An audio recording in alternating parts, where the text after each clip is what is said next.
नमस्कार। प्रदूषण से जूझ रही है दिल्ली। खतरनाक लेवल पर पहुंचा AQI।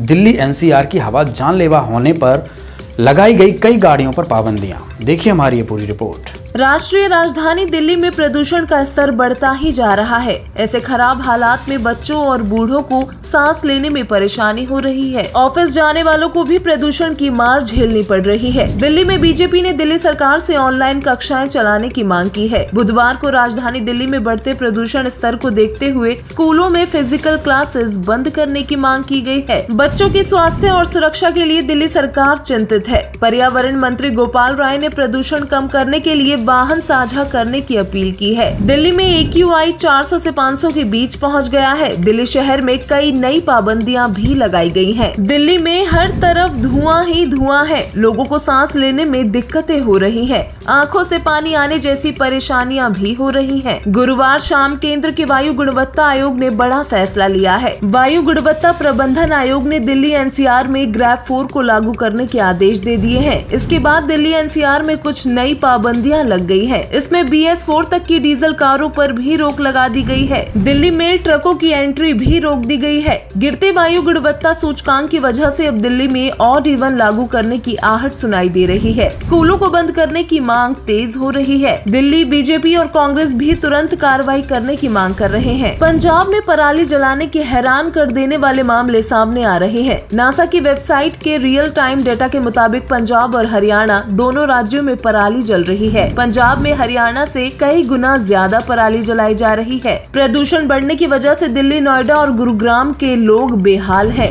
ग्रेटर नोएडा में आसमान पूरा दिन प्रदूषण की चादर से ढका रहता है। लोगों को सांस लेने में बहुत दिक्कत हो रही है। प्रदूषण के डर से लोग अपने बच्चों को भी स्कूल भेजने से कतरा रहे हैं। वहीं गुरुग्राम की साइबर सिटी की आबो हवा जहरीली होती जा रही है। राजधानी में जरूरी सामानों वाले डीजल ट्रक, CNG और इलेक्ट्रिक ट्रक को छोड़कर अन्य डीजल ट्रकों की एंट्री पर रोक लगा दी गई है। इसके अलावा बड़े प्रोजेक्ट के निर्माण पर भी रोक लगा दी गई है। इनमें हाईवे, सड़क, फ्लाईओवर, ओवरब्रिज, पावर ट्रांसमिशन और पाइपलाइन निर्माण कार्यों पर रोक शामिल है। तत्वदर्शी संत रामपाल जी महाराज का कहना है, बढ़ते पाप के साथ साथ देश दुनिया में प्राकृतिक आपदाएं भी बढ़ती है। सतयुग में अत्यधिक पुण्यकर्मी प्राणी होते थे। उनके पुण्य के चलते समय पर ही वर्षा होती थी, वातावरण साफ रहता था, किसी भी वस्तु का कोई अभाव नहीं रहता था, मानव का शरीर भी स्वस्थ होता था। त्रेता युग में मानव ने अपने पुण्य खर्च करके कम कर दिए। धीरे धीरे वातावरण दूषित होता गया। वर्तमान समय में मानव के पुण्य खत्म हो चुके हैं। कलयुग में अधिकांश प्राणी पाप कर्म अधिक और पुण्य कर्म कम करते हैं। पुण्य की हानि और पापों की वृद्धि के कारण ही प्रदूषण जैसी समस्याओं से जूझना पड़ता है। वर्तमान में जगत गुरु तत्वदर्शी संत रामपाल जी महाराज जी शास्त्र अनुसार 5 यज्ञ करवा रहे हैं। इन यज्ञों को करने से पुण्य में वृद्धि होती है। सभी प्राणियों को चाहिए कि संत रामपाल जी महाराज जी से नाम दीक्षा लें, सद्भक्ति करके अपने पापों को खत्म करवाएं, पुण्य कर्म करके मानव समाज को पुनः सतयुग जैसा बनाने में अपना योगदान दें। संत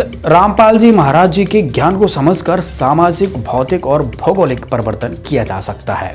पूरे विश्व में संत रामपाल जी महाराज जी एकमात्र ऐसे संत हैं जो प्राकृतिक परिवर्तन भी कर सकते हैं। इस वीडियो में बस इतना ही। धन्यवाद।